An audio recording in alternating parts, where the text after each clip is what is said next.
In this video I'm going to prove the midpoints of the sides of a quadrilateral join to form a parallelogram. Now, this is a kind of cool result, and if you haven't come across this one before, it's saying for any quadrilateral, it doesn't need to be a regular quadrilateral, so I've tried to draw a fairly irregular one here. If we join the midpoints of the sides, so let's take the midpoints of all of these sides here, call them P, Q, R, and S. And if we join them up, then the shape that we get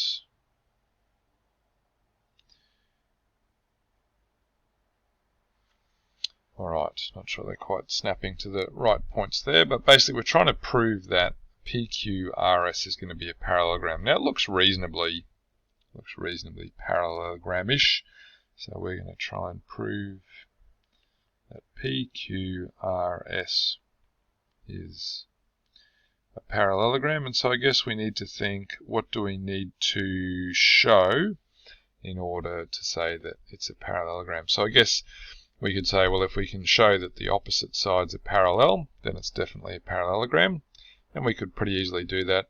But even if we showed that PQ was parallel to RS and they were the same length, so if we've got a pair of opposite sides that are not only parallel but also the same length, then that's in fact sufficient to say it's going to be a parallelogram, isn't it? So parallel and the same length. Alright, so let's come up with an expression for, first of all, PQ. So vector PQ is going to be what? PB plus BQ.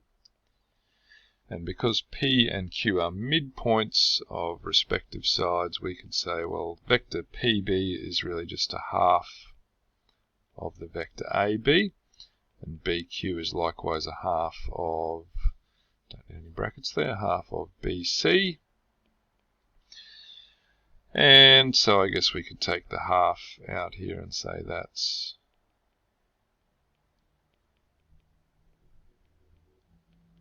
a half of AB plus BC, but the vector AB plus BC is really simplified to just AC, isn't it? So AB plus BC, you can look on the diagram or just even at the notation itself and see that they're going to add to give the resultant vector AC. Well, if we do a similar thing for, let's say, SR, so the vector SR is going to be the vector SD plus DR, and using the fact that S and R are midpoints, we can say the vector SD is really just a half of the vector AD, and the vector DR is just a half of the vector DC. Again, taking out that common scalar factor, we can say that's a half of AD plus DC. And once again here we can see that the resultant vector of adding vector AD plus vector DC is just going to be the vector AC. So we've shown that PQ, vector PQ and vector SR are in fact both equal to a half of the vector AC. So therefore we've shown that PQ is equal to SR. And if those two are equal vector expressions, then we're saying that they're both parallel,